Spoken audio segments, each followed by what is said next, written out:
Bersedia saya pada hari ini untuk menyampaikan pidato yang bertajuk Rukun Negara Tonggak Perpaduan Negara. Hadirin yang saya hormati, tahukah kita apakah yang dimaksudkan dengan rukun negara? Rukun negara ialah falsafah kebangsaan yang menjadi panduan hidup rakyat Malaysia. Rukun negara diperkenalkan bagi memupuk perpaduan, keharmonian dan semangat cinta pada negara. Walaupun kita berbeza kaum, agama dan budaya, rukun negara mengajar kita supaya hidup bersatu padu, saling menghormati dan bekerjasama demi kemajuan negara.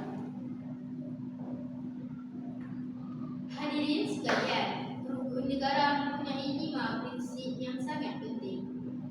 Prinsip yang pertama ialah kepercayaan kepada Tuhan. Sebagai rakyat Malaysia, kita mesti menghormati agama masing-masing dan sentiasa mengamalkan nilai-nilai murni dalam kehidupan. Apabila kita beriman dan berakhlak mulia, masyarakat akan hidup aman dan harmoni.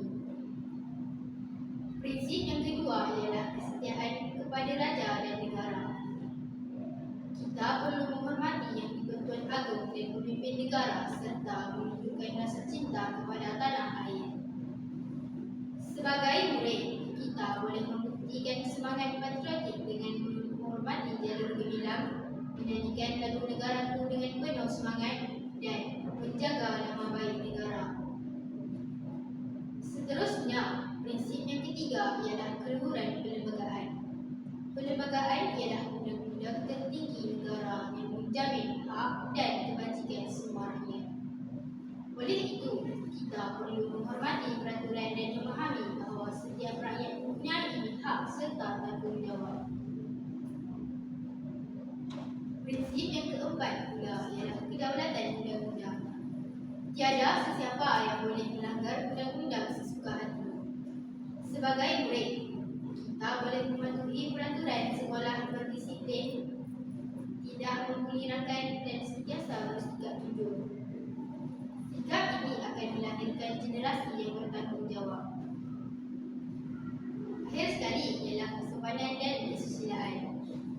Nilai ini sangat penting dalam kehidupan seharian. Kita hendaklah bercakap dengan sopan, menghormati ibu bapa, guru dan orang yang lebih tua serta saling membantu antara satu sama lain. Sikap berbudi bahasa menjadikan masyarakat lebih harmoni dan disegani.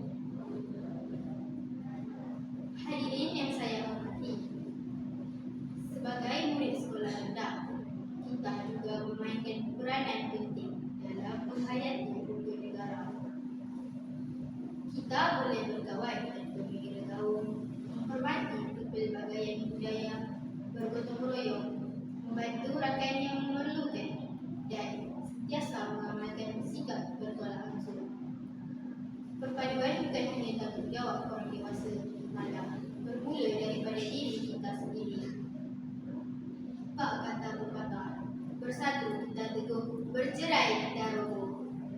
Jika setiap rakyat menghayati dan mengamalkan rukun negara, Malaysia akan terus aman, maju dan disegani di pesada dunia.